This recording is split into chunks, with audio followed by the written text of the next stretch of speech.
yes to you and yes to me, because it's me, your friend. It's me, your dear human being that you like. You subscribe to my channel. I appreciate that. And by the way, you can still continue sharing the love. It's free. This love is just free. It's flowing from me to you as usual. Again, I have a question for you. What are you reading? What are you looking at? What book is occupying some of your downtime or times you want to just reignite the brain? I'll tell you what I'm reading. I'm listening to an audio by a young Jewish girl, The Chronicles of Anna Frank, whose life I think is known by most people who know what happened in the 1940s. And the Chronicles of Anna Frank is fascinating. I've been really taken back and trying to understand a little bit of the tragedies and the dark side of war. I hope in reading this I'll have a better understanding of people and not truly how war unfolds. I think the closest I've come to be in a war situation, I think we were in Tanzania, and there was a rumor of war between Tanzania and Burundi, I think Rwanda, something like that. Nothing close to what this young girl went through. I think at 12 years old, all the way to 14. I don't know the end of her life. I don't know what happened or what happened to her life. Anyway, that's the book I'm looking at. That's the book I'm reading. And yes, peace is precious. If you're in a war zone, please be safe. And my heart goes out to people like in Gaza, any parts of the world that has war, my friend. I have no idea how to deal with that, even saying it. I'm pretty much feel like a spectator when it comes to things like that. Where there's peace, my friend, treasure it. Fight for peace. Enjoy your peace. And if you're not, I hope you find some sense of peace. Anyway, that is the book I'm looking at. I don't know what you're reading.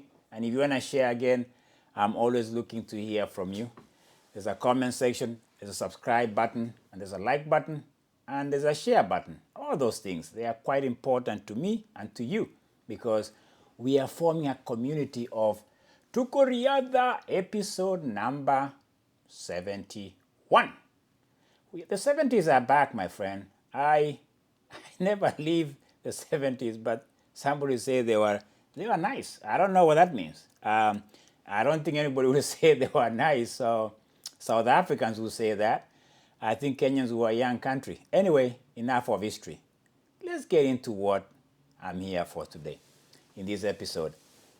I think in my last episode, I suggested that womanhood is under siege in some population around the world, mostly in sports and athletics. Being human is being challenged. People are trying to oppress it, contain it, dictate how humanity should be expressed. And in sports, I think it's become something else that has unfolded in fact, I think in the last 10 years, I think since 2009.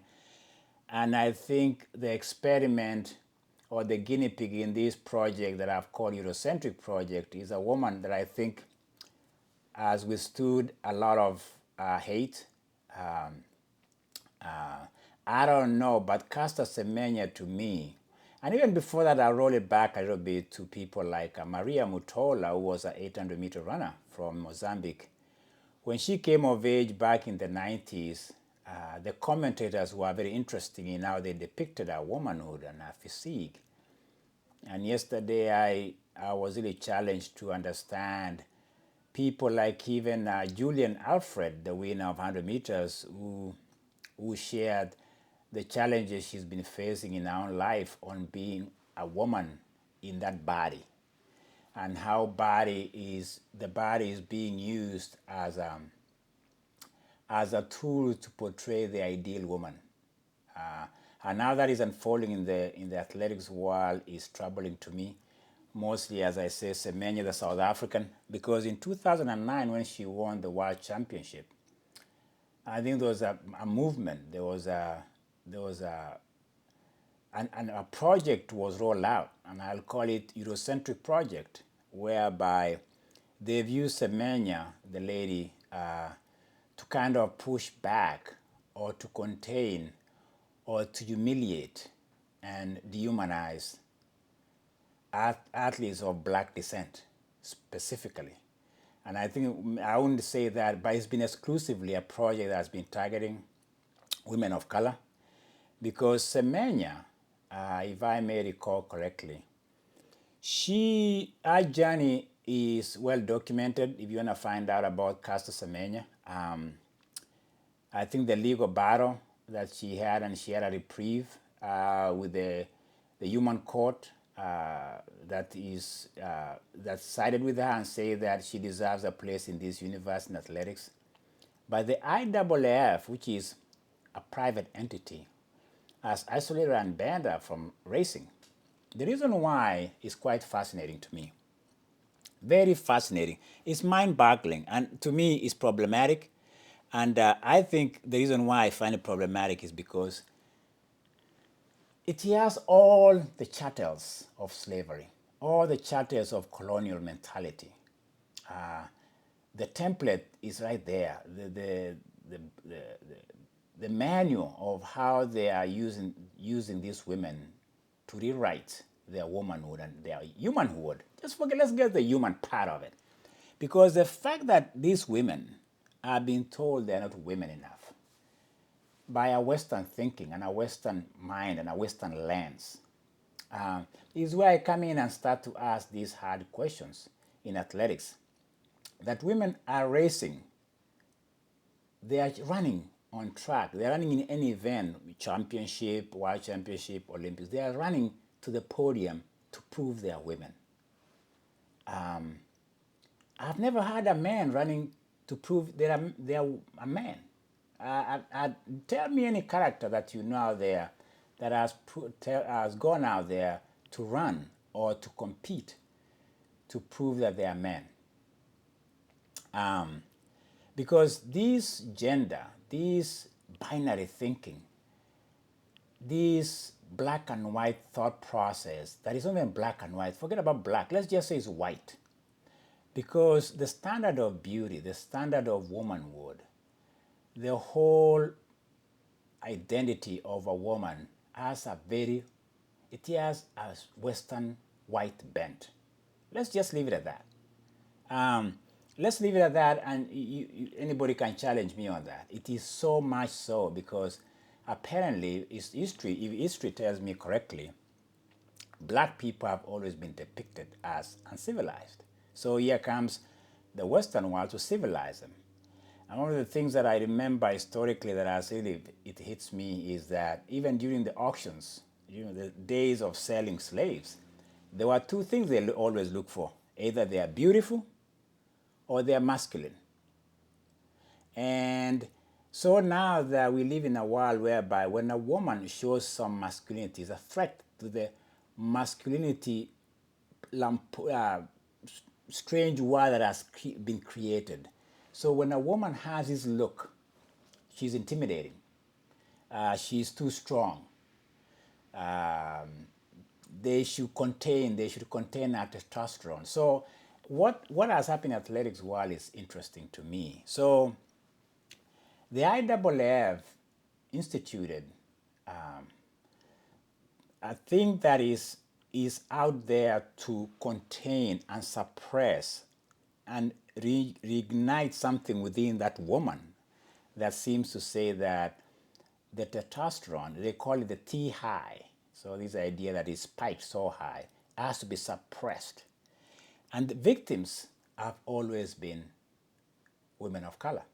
I'll tell you there. I think if you're curious, you can read that. But I'll tell you, I know because I've been reading this a lot. I've been researching this a lot. And is one of to me, the poster child, the the face of this inquisition in the athletic world has been, to me, personally, that I've known of, is Caster Semenya. This woman has been humiliated in the athletic world, in the world in general, where at one point I remember she was giving an interview and she sat there and the press was just trying to shine the light of telling her she's not a woman and why she's under siege. I remember Caster Semenya sitting there and says, my voice might be deep, but I'm a woman. Who talks like that in this day and age? We talk of diversity, and I don't know what diversity looks like. I have no idea what diversity looks like. For somebody to sit there and defend who they are, to say, I have a deeper voice, but I'm a woman.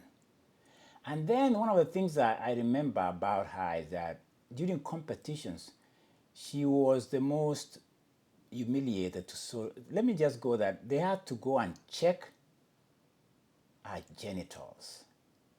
In athletics, that they suspected that some women, mostly of color, because let me tell you something, I don't think I remember of a woman of Caucasian race or from the Western civilization that can go through all this without the world say, we can't do that. The Jewish people were subjected to this with their noses back where Anna Frank seems to be speaking about it. It was about the nose. If you had a big nose, you're a Jew. Now, if you have testosterone, which is quite interesting, and if you have muscles and you're black,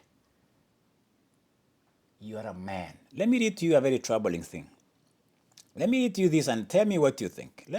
I want you to think with me because I don't want to run around saying I understand everything.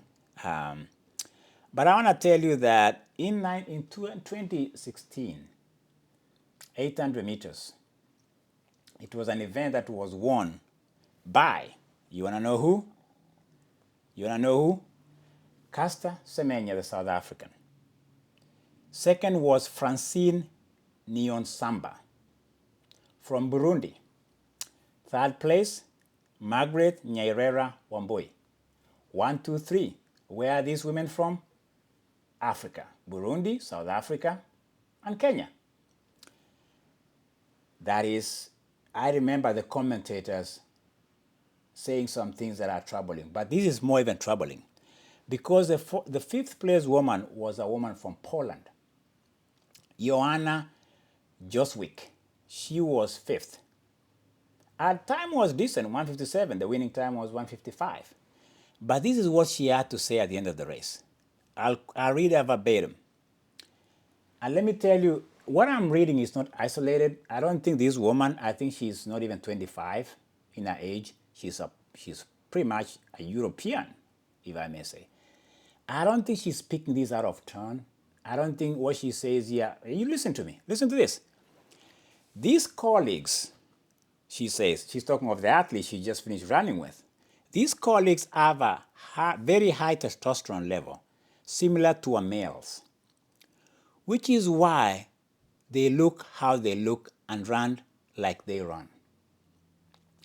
I saw Canada's Melissa Bishop. Melissa Bishop was a Canadian. She was fourth in that event, same event I just mentioned, who was very disappointed. I think she should be the gold medalist. She was fourth. I'm glad, she says, this woman, I'm the first European.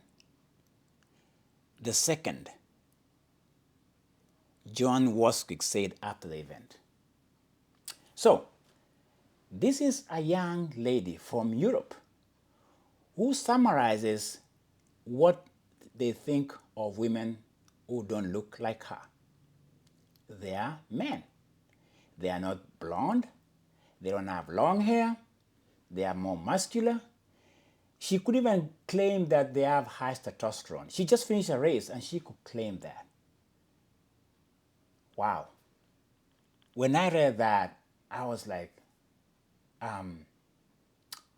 people have been indoctrinated, and racism and looking at other people and even using science, because testosterone, for you to know the competition testosterone, for even to claim that their testosterone is very high, for you to sit there at the end of the race and say that you know that the testosterone level is so high, and they are not even women, they are male, they are men, they shouldn't be running with us, she says. And she's trying to recruit the Canadian, whom I don't know what she said herself, and said, hey, Melissa was very disappointed at the end of the race. Because the African women, the 1, 2, 3 from Africa, did not look like her. How racist is that? Where did she get this information from? Did I even start by saying this has been a Euro-Centric project? There is your answer. Casa Semenya, Francine Nyosamba from Burundi, and Margaret Wamboi, according to this Polish woman, they are all men. That's what she said. I don't know what to think of that. I don't know. But that's a young person speaking for what has been institutionalized by the IAAF. So you need to suppress their testosterone athletics body. You need to send them away from this competition so that we Europeans can be first and second. That's what this Joanna woman from Poland is saying. We can compete with this. This is not a woman. They are black. Their testosterone is so high. They are males. In fact, you should be checking their organs before the race. Don't check anything else. Check their body organs. You know, racism is not something people want to talk about. The idea of being racist is not it's not something people want to indulge in or investigate or interrogate or push back in athletics, in sport, because you see people hugging at the end of the race. But for a woman at the end of a race to say this in a summary, as a black man, as a person who has been a champion of humanity, if you listen to me all the time, I'm talking of humanity, to hear this low from a race that I'll say is my cup, whatever you call it, it could be my cup of tea, if that's what it is. To hear a woman say that, or a girl or whatever, the Polish woman, and she's not the only one, by the way. Maybe we'll talk about somebody else, but for me today, just starting this conversation, is to say that the race for womanhood for women of color, the race, not just the race, I'm talking of running, this idea of even, they have to prove they're women every day. And by the way, this is just track and field, I'm catching. Because if we go to Serena Williams' sisters, if we go to any sport, maybe I'll talk about Serena, maybe you know about Serena. People call her men. People even claim those rumors in the channels and the online stuff, saying she was born a man. The dog whistle for racism is not even a whistle anymore, it's a trumpet. And it's being trumped up. That was episode 71, my friend. I began with peace. I don't know I'm going to end this episode. And do I look at I'm in peace with that conversation? Maybe not. Maybe that's the world we live in. We hope for peace. People talk of war. I think we're having a real war, the war of the mind. Maybe the 40s, and Anne Frank was different. In Ukraine it's not, in Gaza it's not. But the war of the mind, and to find sense of peace, could be the biggest war. They call it the jihad. How do you fight that stuff? That was me, my friend. Keep talking to me. If you can.